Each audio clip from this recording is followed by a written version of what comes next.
Welcome to Nonsense, Season 3, Episode 68, our big story and our final show of the year. I'm Jeff Parker. I'm Skittle. We're off for the next 2 weeks, but we'll, of course, see you in the new year. Yay! This time, we are looking at The Oracle is Out of the Office, Educated Guesses for Unprecedented Times. Up next. Did you know that slop is Merriam-Webster's 2025 Word of the Year? I had heard that. They define slop as digital content of low quality that's usually produced in quantity by means of artificial intelligence. Something people have gotten pretty used to is AI-generated content just is everywhere on the internet. Yeah, but what's so cool about that is clearly the fine folks at Merriam-Webster listen to our show.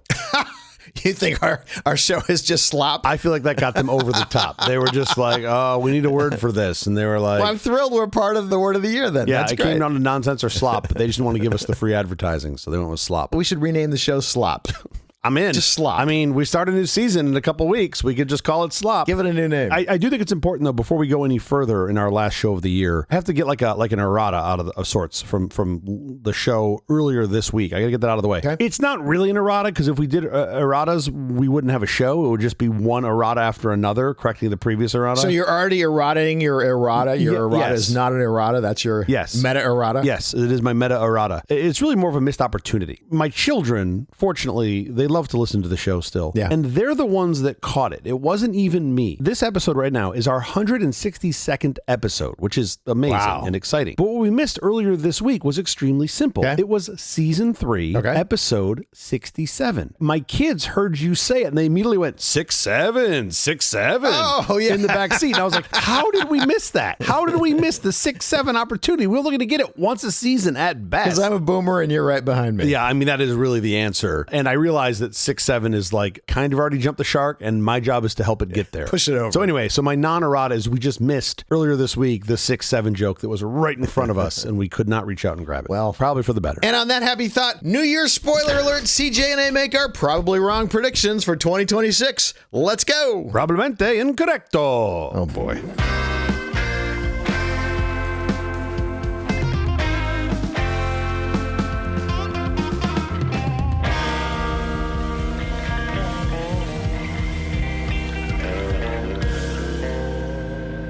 Man, I start talking about predictions, and I just get all worked up, all sweaty, hot, and bothered. Woo! Take off your shirt there in the music, did you? Yeah, I had to disrobe a little, because while that music was playing, I realized we're going to go toe-to-toe here on some of these. Listener, I got a little strip show there. Well, you overpaid, and he didn't pay, which is the funny part. Okay, listen, we did predictions last year, and we had some winners, we had some losers. It was not perfect, of course. I mean, it was in February. It wasn't really last year. I don't know why. I know it felt like last year, but we somehow couldn't get our act together at the end of last year, so we did it in February. I guess, to be fair, there was like a fire. Like, I did have to evacuate. Yeah, the fire blew out the episode. Yeah, the fire did kind of blow out the episode. So whatever. I'm glad we're doing it at the end of this year. So we're doing better this year. The ones we got right, commercially available roll-up LCD screens. That wasn't super popular, but a laptop came out that had a roll-up LCD screen. Pretty cool. AI in the workforce becomes standard. That's pretty much happened. I mean, it was kind of already there. I think even when we read it, you were like, dude, you picked one that has already happened. So yeah, sure, we can take that one. Wearable eyeglasses powered from your phone. Yeah, another one that basically existed when we said it, but certainly has continued. I've just worn some recently that were pretty cool. Were they any good? Were they usable? They were very interesting. Boy, that's a qualified response. Yeah, more aligned with, you got to set your expectations. They're more aligned with like a really modern and non-nerdy version of Google Glass. Mm-hmm. So you get a very small focus area that's projected, but the resolution and the color and the brightness was exceptional. And it didn't get in your way. And the glasses, they did not make you look like a super dork. It just made you look like a regular dork wearing glasses, not like a super dork. Who makes these? The pair that I was wearing was from a company called EverySight, and they are interesting. They're doing more of a B2B model to start, but they've got some really cool stuff, and it's all phone driven, so the device is really just a display device. But I got to audition their unreleased pair that I think they're launching at CES in a couple weeks, which has a camera on it, and that's pretty cool. So now you can start to have some awareness of your surroundings. That's cool. But it's pretty neat, and they definitely had these out last year in many capacities. You're going to see more of these. Satellite internet services will become more prevalent. That happened too. I would argue this is the one that we missed in the other direction. It's become even more prevalent than I would have expected. Yeah. You now have multiple country states that are going after this. You're about to have multiple companies too. Yeah, I mean, we already have. I mean, you've already got Amazon, who's got a demonstratable product up there. Yeah, but Kuiper's not really a commercial product yet. It will be shortly. Yeah. But I mean, they're talking about by 2030 having over 70,000 satellites in low Earth orbit. Oh yeah, and it's a function of reduced cost, right? And as those costs keep going down, these number of satellites keep going up. Both the cost of the satellite is getting cheaper and the cost of getting into space is much cheaper. Yep. And what we sort of got right was AI regulation. Yeah, we thought it was going to be a little more regulated than it has been. There has certainly been some regulation. There's been some enforcement under that, not really a lot. I think we kind of got that one probably a third right. I think we both expected a little more, but generally speaking, we're in the right domain. And the ones we got absolutely wrong: increased focus on tech-enabled human interactions. Yeah, that doesn't seem to have happened. Holographic displays for commercial use. Unless you're Tupac, hard no. News and information communication tipping point. That was the one that I really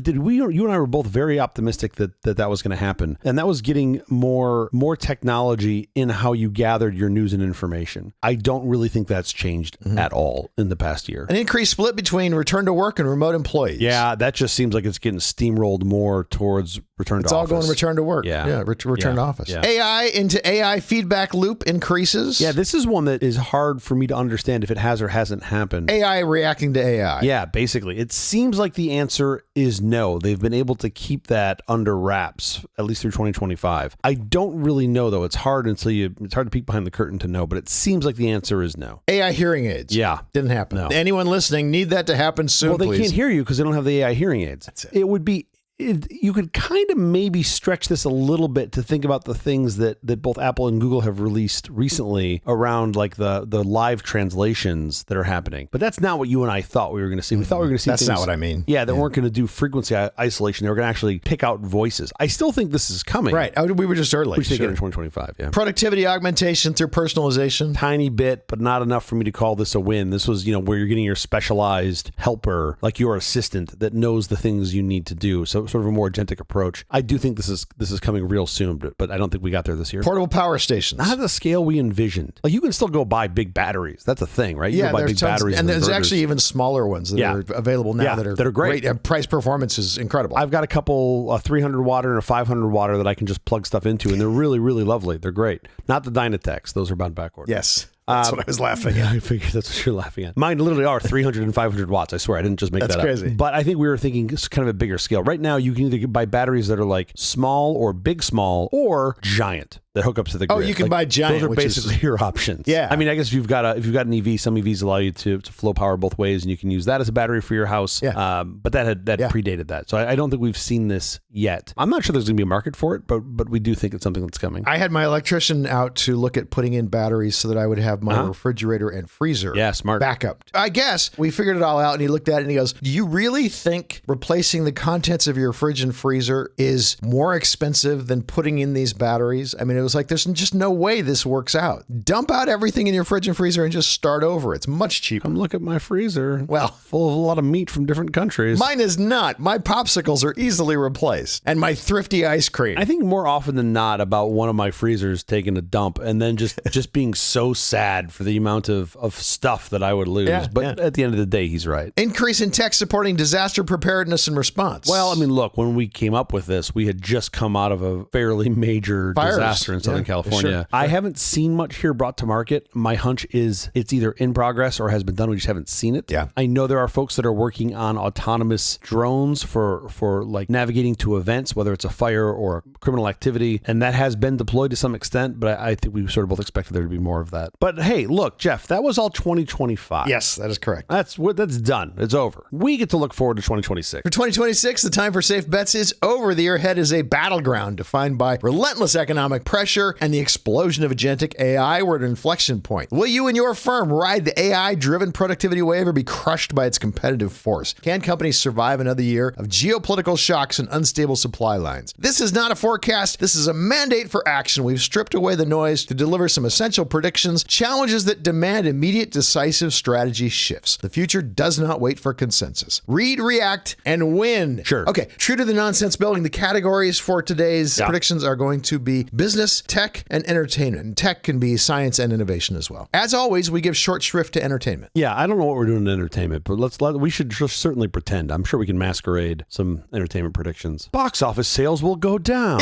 Oh, good job. They're related. Good job, Kreskin. I mean, look, with AI and like like Sora 2, how much longer is entertainment as we know it even going to be around? Like that category might just self-select itself out of our show. Yeah, maybe. Just a reminder, we have to choose from hopeful, probable, or certain for each prediction. And this year we're adding a fourth choice, which is hard no, something that absolutely is not going to happen. So you've got hard no and certain, like those are the extremes, 0 and 1. And then you've got hopeful, which is like, yeah, maybe that's going to happen. Like I'd like it to, but I don't see it Unlikely. happening. Yeah, sure. Yeah. So you've got hopeful, which is like probably unlikely, but I'd love for it to happen. And then you've got probable, which is like, I think it's going to happen, but I don't want to commit certainty to it. Is that the basic? Sure. Yeah, okay. Let's start with business. Do you have a prediction for business? Oh, yeah. So we talked about return to office. I think the sort of flexible 2 or 3 days in the office model has always been terrible. And that seems to be where folks have been sort of centering on. Yeah. I think instead you're going to see anchor days. And I think this will be really smart. We're all coming in on Tuesday, Wednesday, Thursday are mandatory in office because there's no point in going into the office when no one else is there. There aren't going to be other people there, right? And there's barely a point in doing it when other people are there, but that's a separate debate. So I think you're going to see some sort of concept of like anchor days deployed across many businesses. My mind is blown at the fact that work from home has not been more acceptable to large corporations. They really have just resisted this tremendously. Yeah, I mean, I like all things. I'm sure some small percentage of people have done a really good job of ruining it for the rest of us. I'm going to say probable because that just makes sense. Yeah, I'm going to go with probably certain on that. I feel pretty confident in that. These things are related, actually. Yeah. But it seems tangentially, but it actually is completely related. Commercial real estate crisis will deepen. Oh, yeah. Commercial real estate defaults accelerate as hybrid work models solidify, forcing some major banks to write down significant portfolio losses in urban centers. Yeah, I'm going to go ahead and call this one certain. The only reason I would not be certain is if they're just dragging their feet to write it down for some reason. They always do. They drag it out as long as they can. I mean, there was this movement around like, hey, we're going to convert all these offices to residential buildings and residential spaces. It's really hard to do. Yeah, and some just can't support it. There's just no way to cost effectively support it. And I think that is the thing I'm more concerned about is they're realizing that is true. Like, so you're going to see stuff, I don't know, 30 cents, 40 cents on the dollar. Like you're going to see stuff go cheap that they're going to have to write down and just move. Yeah. So we already have this. There's a decent number of what I think of as like zombie commercial real estate, like stuff that's just empty and dead. And it's not bad. Drive down Sunset Boulevard. Yeah. Not an unpopular street. You always say location with real estate. Right? Drive down Sunset Boulevard. Yeah. It is almost more empty than full. Yeah, okay. I'm pretty certain about that one. I'm pretty certain about that one too. Your turn. I've got one. I think you're going to see emergence of some sort of what I'm going to call proof of work software. And I think this is going to be to try to fill this glut of knowing if you're, quote, working or not. Yeah. So instead of looking at like keystrokes or some stupid metric like that, oh my gosh, it's going to be some sort of like proof of outcome or deliverable. I think there's a good way to do this and a bad way to do it, but I think you're going to see some emergence of like a standard of this is how we know you've done your thing that gets us a scalar like yes or no, you've worked, quote unquote, for the week. Yeah, those things always strike me as crazy how you try to quantify work other than productivity, other than output of what we actually need you to be doing. Absolutely. I think productivity is the right metric. I think the problem is on some things, productivity is really hard to define. Like if you're bending conduit as an electrician, it's relatively easy to go, well, that looks complex. So we're going to we're going to expect less from you in all these bends over here. But this other thing is easy. I think it's easier to measure productivity. So when you get into some of the knowledge work, that it's just harder to know what that looks like. Yeah. You can spend, you can spend hours, days staring at a problem set, trying to solve it. And your output might only be a limited amount of lines of code that might not be functional, but you might be 80% of the way through the problem. How do you measure that? Well, you have the AI measure it and finish the last 20% of the code. Yeah, I mean that's what everybody thinks. I'm not convinced, but yeah, that's where we're headed. That strikes me as probable. Yeah, I'm gonna go. Yeah, probably probable on that. I feel like somewhere between probable and certain. Probable plus, I think I called it before. I like the idea. My next one is there will be more consolidation in financial services, like the Discover Capital One merger. We're just going to consolidate because that's what's happening right now.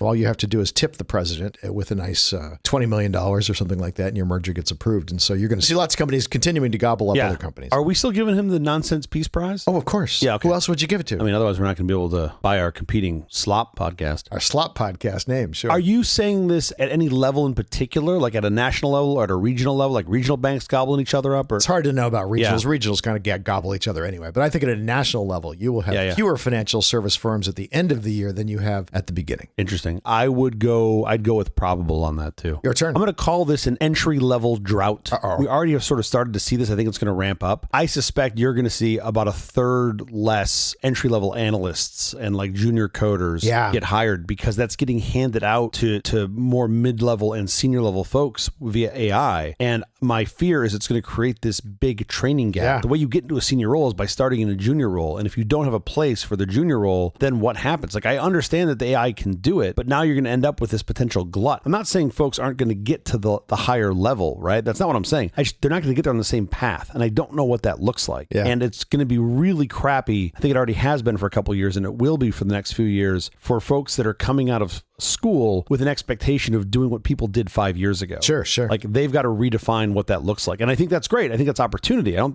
not like losing sleep for them. I just think it's an opportunity for them to pivot and do something differently. Not in role, but in approach to getting to that role, if that makes any sense. Nobody graduates college as a senior engineer. Yeah, of course. That just doesn't happen. So let's talk about software, because that's what you and I think the most. Does that mean you see more folks working in like open projects potentially, like a place they can just jump into? That could be a thing. Yeah, it's possible. And you could easily get from a junior coder, I'm out of school, I have no real experience, to a senior level in a couple of years. If you have an aggressive pace in open source projects, as a potential employer, that's really interesting to me. I can see your entire body of work, as opposed to you being a junior at Meta for 2 years. I can't see any of your work. So I'm not sure how this is going to shake out. Yeah, that's interesting. You're going to see less folks getting hired there in those junior roles. I'm going to say that I think it's probable, but I think you're ahead of yourself. I think you're ahead of the timeline's ahead. Yeah, the timeline. I don't think it's going to happen in 2026. The hard part really is ascribing this to time. I'm pretty certain you're going to see in the next couple of years. But it absolutely will you're going happen. to see a lot more of it. I made up a number of a third next year. That's something we can quantify. But who knows? It might be 10%, it might be 40%. Don't know. My next one is major U.S. auto manufacturers will continue to avoid making a low-cost BYD sort of electric car, which will leave a wide opening for a new player. Interesting. You're predicting stasis. You're saying like they're going to keep doing what they've been doing. Right. Yeah. They want margins on things that cost them less money. Yeah, of course. Therefore, they aren't going to come down and make that super cheap Xiaomi car. How do you feel about Slate in that lineup? Do you think of Slate as... Slate's the one I'm thinking right? that can drive right into that hole. Like they're the closest to taking that approach where they've taken a real slim down, starting from nothing, a real slim down, like we're going to build transportation and get rid of all the extra crap. I can see the guys like Slate filling that hole for sure. I agree with you. I would say certain on the big guys, the established players not doing this. So I would go certain on that. And it will hurt them if they miss this opportunity, because it's going to be a big opportunity. Absolutely. You're not shoving that genie back in the bottle. You can make these things for a lot less now. When you see the Xiaomi electric car, and that's like a $42,000 car or whatever it is, and you see how luxurious and what a delightful vehicle this thing is for that price, you go, wow, our car companies are all missing the boat here. I am certain the big and medium-sized guys aren't going to move into this space. You look at someone like Rivian, by the way, who is trying to go down market. They're going down market from the bigger, more expensive vehicle, but nowhere close to what you're talking about. Even their R3, which is years away, is still going to not be one of these things. I think Slate, if and when it finally comes out, will be the ones to step into that gap, and it will change everything. Where were you on this? What was your ranking? I'm not certain of the timing, but I would like to think it will be this year. Yeah, okay. I'm with you on that. Back to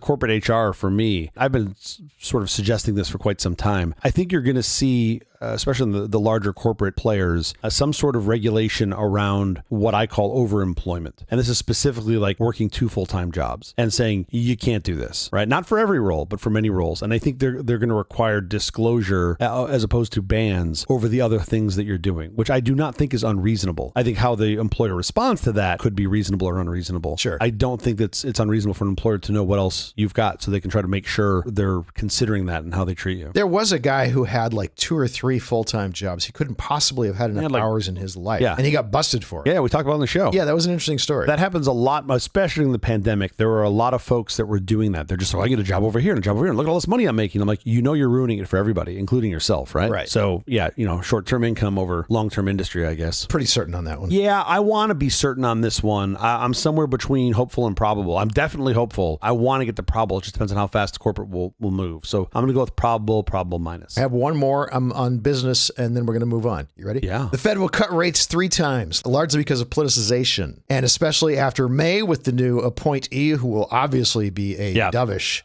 person because of the president's predilections. With easing, employment will fight to stabilize as the rate of inflation increases. Normally, I would say you're nuts to try to predict this. Normally, I would be like, there's no way to really know. Because we don't normally politicize the Fed. Exactly. In this particular example, I'm going to go ahead and give this certain, which is kind of nuts. This is pretty predictable. To say certain on 3 cuts next year. Depends how long Congress takes to prove the new Fed chief. But yes. Of course. I think that's also going to go probably pretty quick. So yeah, I'm going to go ahead and give you certain on that one. That's a good one. That's a really good one. Tech predictions, ready, go. Technology. We're going to talk about technology? It is the show, yes. Okay, I've got an easy one. Let's start with an easy one. I do think you're going to see a move this year from what I'm calling a chatbot interface, right? The LLM. Oh my gosh, that's my exact first one. Okay, go ahead. So let me see. So instead of like telling a chatbot what to do, you're going to have agents that you've picked and already sort of, quote, pre-programmed what to do that are going to just do the things you need them to do. Yeah. You hear the word agentic a lot. It's going to be that. It's going to be these agentic-based workflows. Not for everything, but if you travel a lot to the Southwest because you sell shower rings, you're not going to be asking a chatbot to do it for you. It's going to just do it for you. Yeah.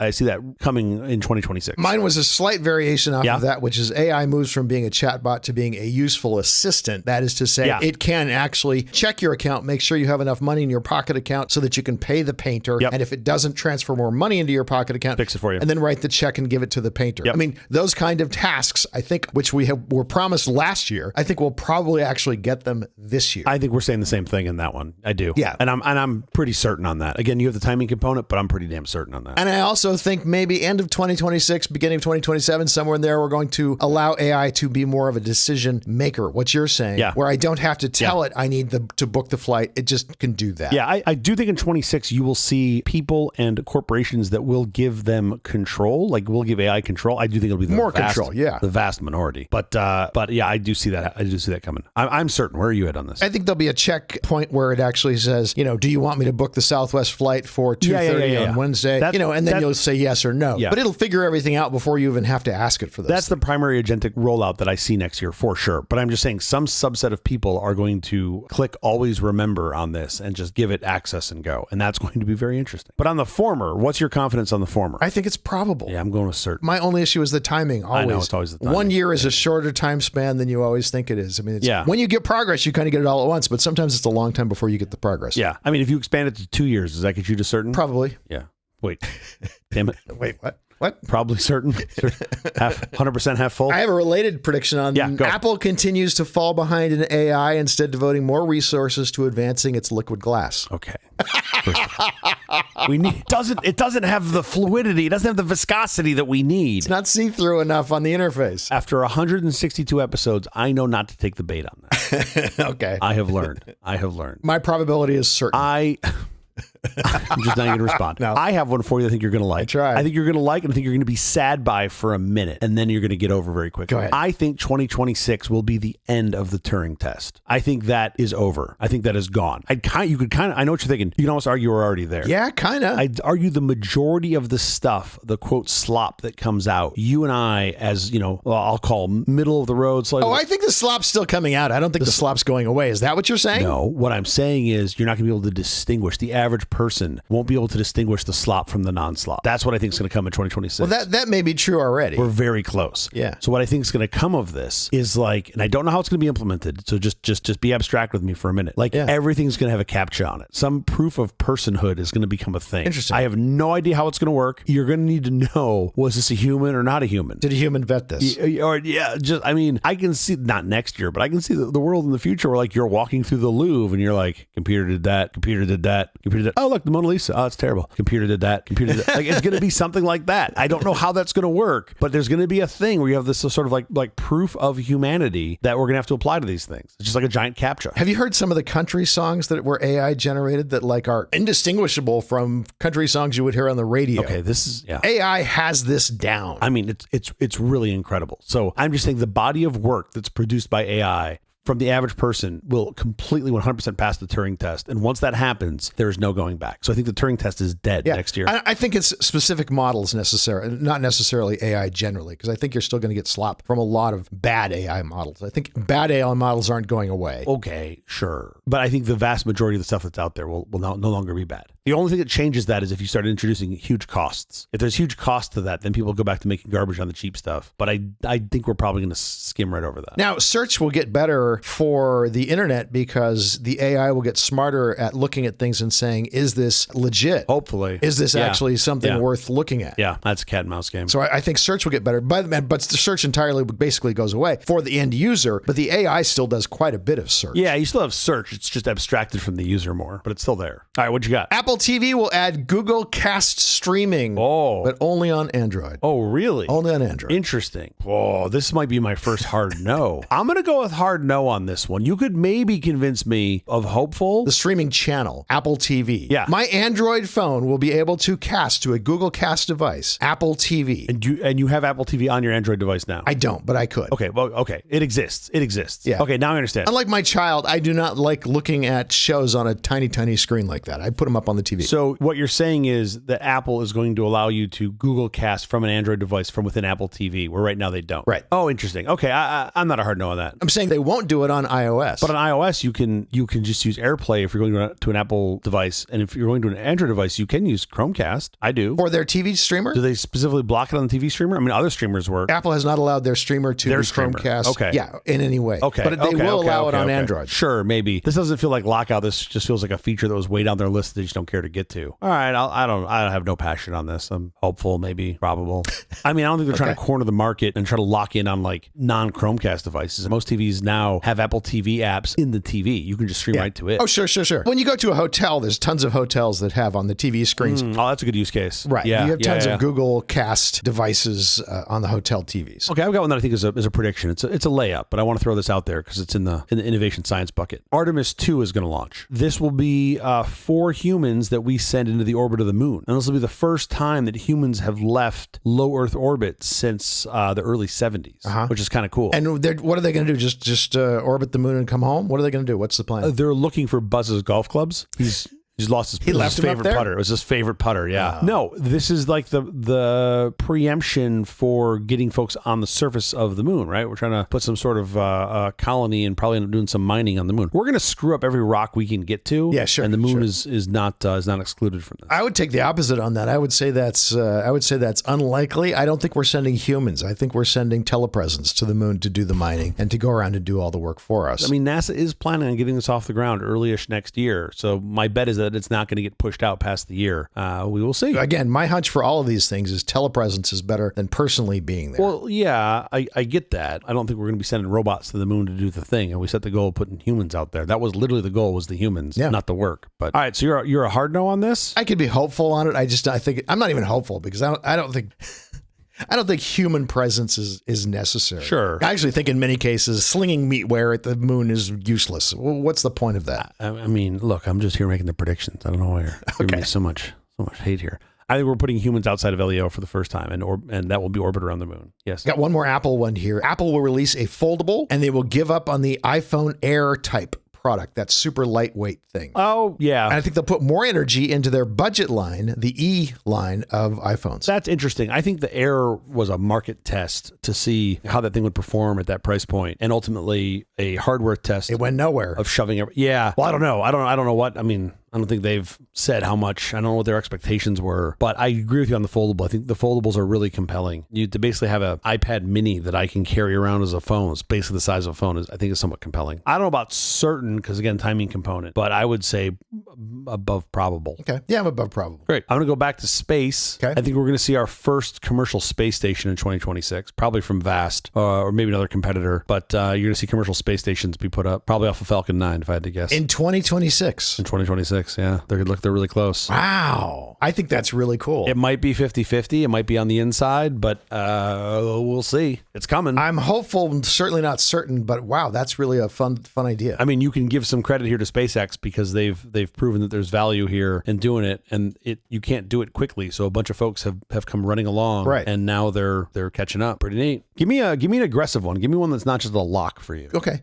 Google with Gemini has moved into first place with AI. Google will continue to stay in first place with AI, both on edge devices and on Gemini. Interesting. Okay. I think it's nuts to say that you're certain about anybody leading the AI race over the next 12 months, right? That is insane. You asked for a bold prediction. However, if I were to have to pick one for certainty, it would be Google. And I'm also willing to say that, like, I think this is probably true. You might have like just the cadence of release cycle where like OpenAI releases a 6.0 and you're like, oh, that's better for like a hot minute just because their press release was 2 weeks before Google's. Sure. You know what I mean? But like I'm with you on this. I think Google has been the sleeping giant on this from a research and execution perspective. And the sleeping giant has been awoken. Yeah, and they have so much engineering and infrastructure at their back that they can lever, that OpenAI and all the others have to build, that it's more attention they don't have to put, the Google doesn't put towards these things. So I'm with you on this. I'm going to give this one a certain as well. Yeah, I'll give it certain also, but I'm going to say for a slightly different reason. I think OpenAI is going to flounder a bit as they deal with the avalanche of lawsuits that is coming their way. Yeah. And also Sam Altman's ADHD. Oh, man, of all the He's all over the place. Sure. Of all the public figures that are bouncing around on things, he is far from the top of the list. He's pretty high up there in my book. I don't have that read. I really don't have that read on him. I see a guy who's trying to get a lot of stuff done and navigate a very treacherous minefield of future. And I think he knows that this is you either get all the chips or you get none of the chips. Yeah. And he's aligned towards that. I'm not sure that's even true. But I do think the whole thing starts moving more and more towards edge devices. But that's not in the next. I mean, that's in the next 10 years. If you want to be a frontier lab, how many is the world going to support in N years? Do we need 10? Do we need 5? Do we need 2? I think there will be room for more than 1. But I think the answer is probably like 3. I think that's probably what the answer looks like. You've got to be one of those 3. And if you're not one of those 3, you don't exist. You get gobbled up for bits, or you BK yourself right off stage. So I think that's the approach that they're taking. Not just OpenAI. I think all of the big guys realize they have to do this. That's why they can raise money at such an insane rate, because they're just like, if we don't do this, we're dead. There's no point in raising $10 million. I need $300 million or this thing doesn't exist. No, it's going to be billions and billions of dollars. Hundreds of billions of dollars. Hundreds of billions of dollars. That's right. Much larger. That's right. I think large AI, state-of-the-art facilities, it's going to be a little bit like pot dealers. I mean, there won't be maybe not 10 of them, but there'll be enough of them that it makes it not profitable for all of them. Oh, interesting. I don't know how long it's going to take for it to become that commoditized, but at some point it will become that commoditized. I'm with you on that. All right, shall we move on to entertainment? Yeah, let's move on to entertainment. Where we always excel. You want to go first? Yes, I do actually. My hunch is you're going to see, I don't know what they're going to be called. I'm going to call them super aggregator apps that unify all of this crap together. So you can go to like, an Amazon Prime or an Apple TV and then get access to Netflix and Disney Plus and Max and all of that crap. That's already happening. It's the exact same thing we had with cable boxes. It's the same effing experience. Right. Now it's just the thing's just cyclic, and it's gotten here much faster than I expected. I think that super aggregator app, all content on these various forms is going to be a thing. Can I give something related? Please. There will be a streaming consolidation, which means not just will they bundle together and be available through the streamers themselves. The actual number of streamers, we will have fewer streamers at the end of the year, and the mid-tier platforms, the Paramount Pluses, the Peacock or whatever, they will be absorbed or enter into non-exclusive distribution partnerships, but they will combine. All that will collapse. You're already seeing that now, right? We're already seeing that tip in. Well, that was my first one, was going to be Warner Brothers Discovery goes to. Who's your prediction? I really think iRobot's going to win it.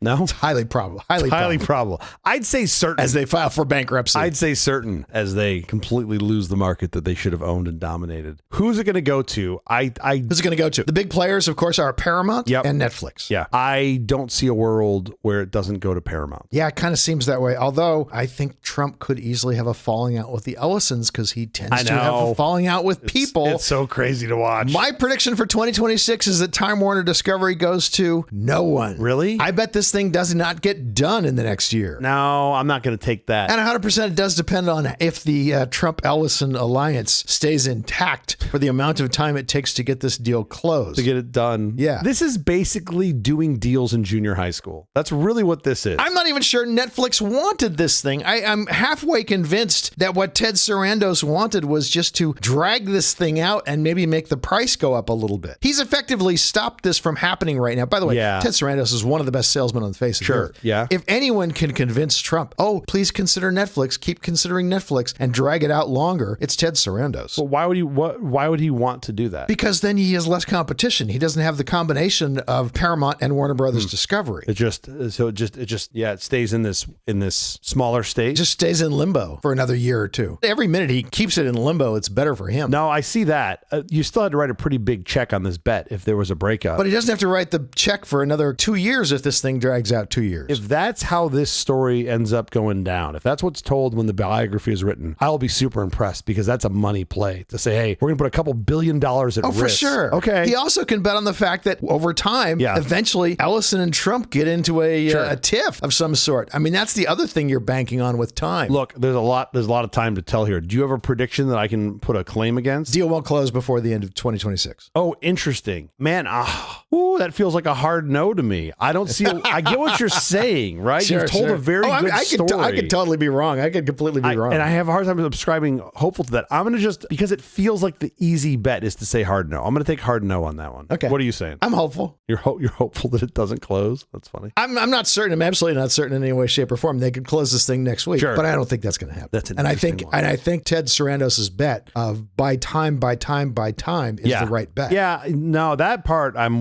with you. I agree with that. Oh man, you're convincing me away from hard no. We should move on before I'm going to end up in the probable cause. Just thinking about this for more than a couple minutes. The other thing that I think, and I wanted to just throw this in, tag this on the end, and say somebody is going to make a feature film using AI. Yeah, and they're going to make shot for shot this entire feature film for pennies, and it will look like a tentpole film. And I think 2026 is the year it will happen. I think you're right. We're already seeing it with shows, TV shows that are really good. Well, you're seeing pieces of it with shows. Pieces, yeah. You're seeing the whole thing. I think you're going to see an entire feature film someone is going to make shot for shot with AI. At least probable. It's hard for me to say certain on that. But well, of course, the timing is the hard part. Yeah. It's coming eventually. Yeah. Oh, that's a good one. You got some good ones. All right, enough with the predictions. We have to get out of here, but quickly before we do, have you seen or read anything good this last week? Yes. I came across a post on Threads a little while ago. It mentioned a story from Car Talk that I had never heard of before. Do you remember Car Talk from NPR? Of course I do. I thought you were going to recommend a post on Threads, which would have been like a new minimal recommendation. Oh, this is a minimal recommendation. Oh my God, it's such a minimal recommendation. A guy wrote 30 words, and I'm going to recommend him to you. That's actually what I'm recommending. No, you're 100% right. No, it was multiple posts, but there's one post in particular you got to start with. No, I am 100% doing that. Kevin wrote this really funny thing. You got to go look at it. Okay, clearly you read my notes. So for those that don't know, Car Talk on NPR was a show where listeners could call in to share problems they were having with their cars. I'm a car guy. I like this. The Car Talk hosts were Tom and Ray Magliozzi. Yeah. These are also known as Click and Clack, the Tappet brothers. Sure. They would diagnose problems. It was a really fun show. Now, these guys both graduated from MIT. Of course. And they were the former owners of a DIY car repair shop near the MIT campus. Like truly the tinkers that just want to fix stuff. And these guys are smart. They're articulate, car savvy. They were funny. And the post that I'm referring to on Threads was written by the flight operations, the guy that ran flight operations at NASA Mission Control in Houston. Okay. And he tells the story from, I think it was 1997, of patching in NASA astronaut John Grunsfeld, who was a former MIT student that was very familiar with both Tom and Ray and their DIY car repair shop. He patched them in while John was in LEO, while he was in low Earth orbit, right? They connected him to the show. So he coordinated this between NASA, Houston, and the folks at NPR, all without anybody else knowing. Except for his phone call had a bing in it every 20 seconds. So, yeah, it's really good. You can actually hear that it's simplex in the call, which is really fun. Yeah, sure. I was able to find the recording of the actual call, which I wasn't sure I'd be able to find. So I do have more than the post. I have the post and the call itself. I don't want to give it all away, but Grunsfeld introduced himself as just John, which I also think is hysterical. He just called in as John. Yeah, sure. And then he launches into the issues he's having with his, quote, government vehicle. And he complained how, he's like, it starts up great and ran incredibly rough for about 2 minutes. Sure. And then he said there would be like a jolt whereby the engine would run smoothly for about another 6 to 7 minutes, and then the engine would die completely. Sure. And this had happened on multiple times, right? Like, it's so funny. He's just setting it up. It's really a ton of fun. And how long did it take before they figured out who they were talking to? It probably took them 90 seconds. I mean, you could kind of hear when they sort of figure it out, Sure. but it's really fun. And John, the astronaut, mentions how he actually had his car worked on in their shop, in their DIY shop. Oh, that's so cool. Yeah. And Tom and Ray don't miss a beat. And they're just like, oh yeah, you still owe us $5 for that. Like, it's really fun. It's really playful. And then you realize this guy is in space calling into this show. And it's just sort of these folks are all awesome giants in their own regard, Sure. talking to each other. The other thing that I learned from this thread is that Tom and Ray, the hosts of Car Talk, they were also the Rusty's brothers, Rusty and Dusty, in the Cars franchise. Oh, that's awesome. Which is really cool. Yeah, isn't that awesome? Like, they got cameos as Rusty and Dusty, which I thought was super cool. So that's great. I'll put links for Car Talk in the show notes, and I'll put a link into the thread. This is like literally 10 minutes of your time. It's not very long, but it's really fun. If you're a car guy or if you're a space nerd, I really think you will enjoy this. I had a lot of fun reading it, and I was saving it for the end of the year as our send-off. So I thought it'd be really enjoyable. How about you? What do you have? Mine is a silly little rom-com that I found absolutely delightful in season 1. It is season 2 of Nobody Wants This. The unlikely spark between a hot rabbi and a Shiksa podcast host wasn't just a fluke, it was a revelation. Following a cliffhanger ending, Nobody Wants This returns for a second season to explore whether Joanne and Noah's magnetic chemistry can survive the weight of real-world expectations. More of a sharp, self-deprecating wit and agonizingly romantic tension that made season 1 a viral sensation, with the supporting cast cast, bringing even more chaotic energy and family drama. This season proves that while nobody might want the complications, everybody wants this couple to win. And the supporting cast is ridiculous. So good. You have told me about the show off the air on numerous times. I need to go watch this. I will do this over the break. Do yourself a giant favor and don't look up the creator of the show and her sister's podcast. Oh. And I say that because... As good as ours? No, I say that because if you find out anything about her real life, you'll have a lot of hints as to where the show is going. Ah, okay. Central tension point of the whole thing is, can the rabbi and the shiksa make it work? Got it. There's built-in conflict there. Sure. The longer you keep that conflict alive, the more you have the show going. As long as Addie and David don't sleep together, you've got a show. So as long as the hot rabbi and the shiksa can't get together, you've got a show. So, oh, that's awesome. But in real life, you know the answer if you follow Aaron Foster. Anyway, check it out. Netflix. Nobody wants this. I will absolutely do that. That is the episode. Thank you for joining us for all this nonsense. A truly terrible podcast from our awful company. Visit on the web at nonsense.productions. I'm Stu. I'm Jeff Parker. If you like this program, please follow, download, subscribe, and like at Apple Podcasts, YouTube Music, Amazon Music, AntennaPod, iHeartRadio, Spotify, my favorite Overcast, or wherever you may get your podcasts from. Nonsense Studios are guarded by Barkley the dog. Barkley's a rescue mutt, free and open source. Next time you're tempted to buy an inbred dog or purebred dog, don't. Get a Barkley instead. You'll be so glad you did. Oh, Barkley. We'll be here every Tuesday and Thursday mornings for more nonsense, except for the next 2 weeks that we have off, but then we'll be back in 2026 to watch all of our predictions come true. Or not.